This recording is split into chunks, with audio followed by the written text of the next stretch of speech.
শুভেন্দু অধিকারীর সব চক্রান্ত যেন ফাঁস হয়ে গেল। হ্যাঁ, শুভেন্দু অধিকারীর চক্রান্ত সোশ্যাল মিডিয়ায় একটা ছবি দিয়েই রীতিমতো যেন ধরা পড়েছে। এই যে সদ্য তৃণমূল কংগ্রেসের সাংসদরা, প্রায় 22 জন সাংসদ এনসিপিআই অর্থাৎ ন্যাশনালিস্ট সিটিজেন পার্টি অফ ইন্ডিয়ার সঙ্গে জুড়ে গিয়েছেন।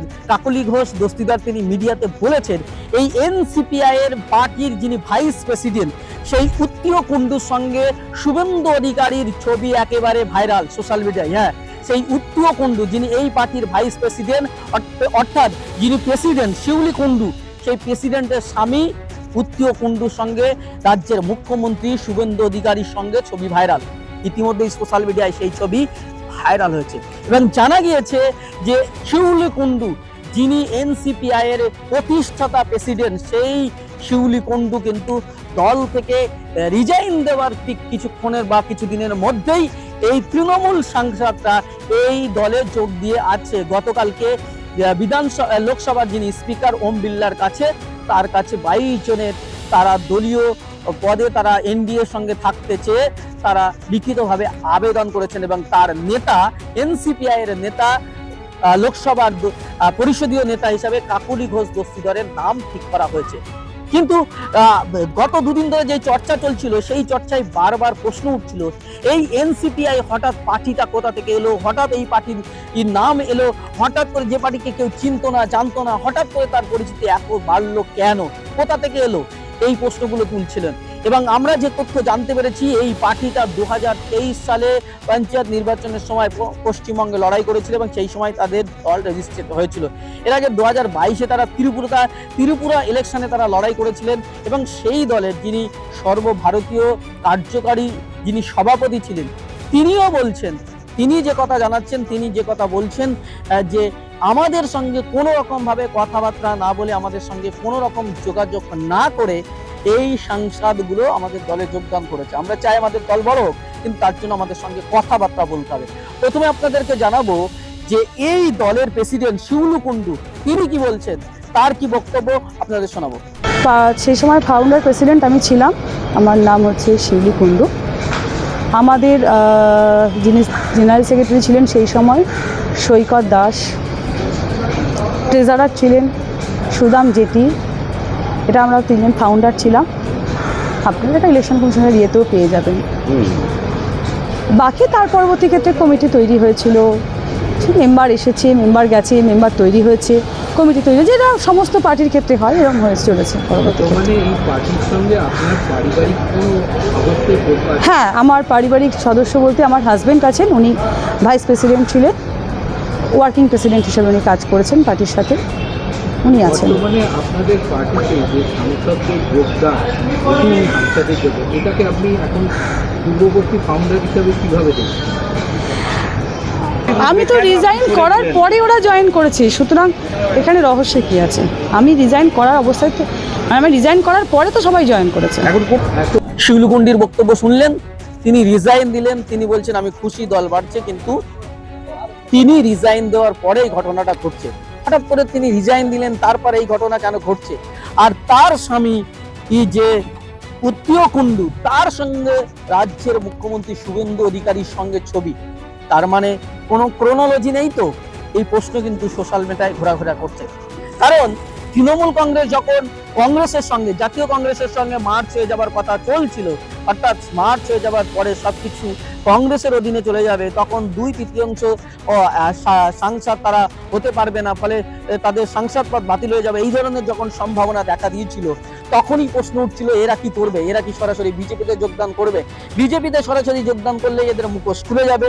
সেই জন্য তারা কিন্তু এনসিপিআই নামে এই দলে যোগদান করেছেন এবং এই দলের তারা পরিষদীয় নেতা হিসেবে কাকলি ঘোষ দস্তিদার নিজের নাম তিনি জানিয়েছেন এবং তাকে পরিষদীয় নেতা হিসেবে তাকে ঠিক করা হয়েছে। অর্থাৎ সেই জায়গায় প্রশ্ন উঠছে সেই এনসিপিআই এর পার্টির যিনি ভাইস প্রেসিডেন্ট এবং প্রেসিডেন্টের যিনি স্বামী, তার সঙ্গে শুভেন্দু অধিকারীর ছবি কেন, তার সঙ্গে কি সম্পর্ক, সেই প্রশ্ন কিন্তু ইতিমধ্যেই উঠতে শুরু করেছে এবং তৃণমূল কংগ্রেস সেই প্রশ্ন তুলছেন, এই প্রশ্ন তুলছে বাংলার জনগণ।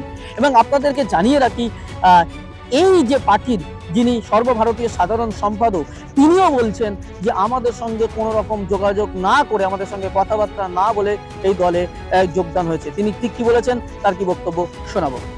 और मैं फाउंडर हूँ और मेरा डिजिग्नेशन नेशनल ऑर्गेनाइजिंग सेक्रेटरी है।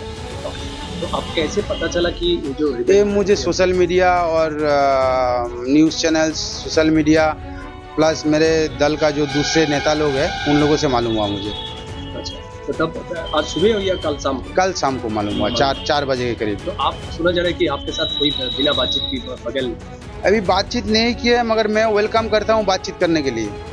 अच्छा, आप खुश हैं कि ये जो रिबेल सांसद जो है इसके साथ जुड़ा हुआ है? अरे अगर मेरा छोटा सा दल है, अगर ये बड़ा होगा तो क्यों ना खुश होंगे, मगर उसके लिए बातचीत करना पड़ेगा। प्रॉपर वो ना, तरीका हाँ, से। प्रॉपर तरीका से, तो कॉन्स्टिट्यूशन है ना, उसको मान के चलेंगे सब। আপনারা শুনলেন তার বক্তব্য। অর্থাৎ এখান থেকে পরিষ্কার যে যারা দায়িত্বশীল তাদের সঙ্গে কোনো রকম কথাবার্তা না বলে তাহলে কি ভাইস প্রেসিডেন্টের সঙ্গে শুভেন্দু অধিকারী ভ্রমণ সমঝোতা করে সেখানে কিছু করেছেন, বা প্রেসিডেন্টকে সরিয়ে দিয়ে নিচের মতো করে সিদ্ধান্ত নেওয়ার জন্য ভাইস প্রেসিডেন্টের সঙ্গে শুভেন্দু অধিকারী কোনো কৌশল বিনিময় করেছেন, কোনো ক্রোনোলজি তৈরি করেছেন কিনা সেই প্রশ্ন কিন্তু এখন ঘুরছে। হ্যাঁ, এবং আপনাদেরকে এও জানিয়ে রাখি যে এই বিষয়ে রাজ্যের বিরোধী দলনেতা, বিধানসভার বিরোধী দলনেতা হিসাবে যিনি স্বীকৃতি পেয়েছেন ঋতুব্রত বন্দ্যোপাধ্যায়, তিনি স্পষ্ট জানিয়েছেন যে আমরা এই দলে নেই। কারণ হচ্ছে যে আমরা যে বিষয়টা জানতে পারছি যে পশ্চিমবঙ্গ বিধানসভায় বিজেপির কিন্তু সরকার তারা গঠন করেছে, তাদের কোনোভাবেই প্রয়োজন নেই তৃণমূলের কোনো বিধায়ক সরকার গঠনের ক্ষেত্রে। কিন্তু তারা বন্ধুত্বপূর্ণ বিরোধী যাতে হয়, তাদের কথা মতো যাতে চলে, সেই জন্যই কি ঋতুব্রতকে বিরোধী দলনেতা হিসাবে করা হয়েছে বা তাকে তৃণমূলের এমএলএ ভাঙিয়ে নিয়ে আসা হয়েছে, এই প্রশ্ন কিন্তু উঠছিল। এবং মমতা বন্দ্যোপাধ্যায়কে বাদ দিয়ে নতুন তৃণমূল, নব তৃণমূল নামে সেই প্রশ্ন তুলছিলেন কিন্তু বাংলার মানুষ এবং তৃণমূল কংগ্রেস। এবং পাশাপাশি এটাও প্রশ্ন উঠছে, যেহেতু কংগ্রেসের সঙ্গে মার্চ করে দেওয়ার কথা হচ্ছিল, সেই ক্ষেত্রে লোকসভায় এই সাংসদগুলো যেতে পারতো না।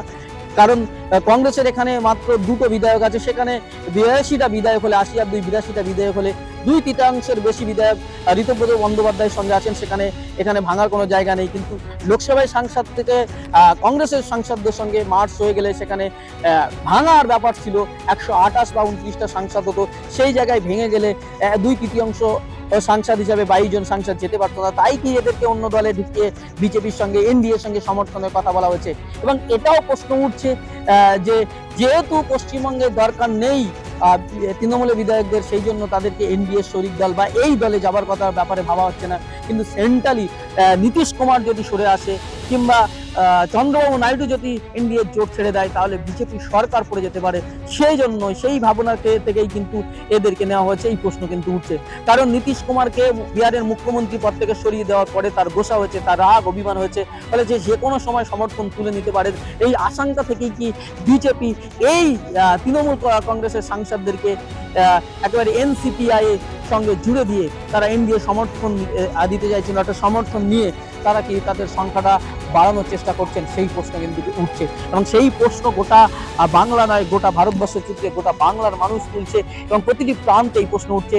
এবং সবচেয়ে বড় প্রশ্ন হচ্ছে যে এই যে পার্টির ভাইস প্রেসিডেন্ট কুত্তিও কুণ্ডু, তার সঙ্গে রাজ্যের মুখ্যমন্ত্রী তথা বিজেপির নেতা শুভেন্দু অধিকারীর সঙ্গে ছবি নিয়ে কিন্তু প্রশ্ন উঠছে। এবং এই প্রশ্ন তুলছি আমরা, এই প্রশ্ন তুলছে গ্লোবাল, এই প্রশ্ন তুলছে বাংলার মানুষ। আপাতত এখানে শেষ করছি, দেখা হচ্ছে পরবর্তী পর্বে। ততক্ষণ ভালো থাকবেন, সুস্থ থাকবেন, ধন্যবাদ।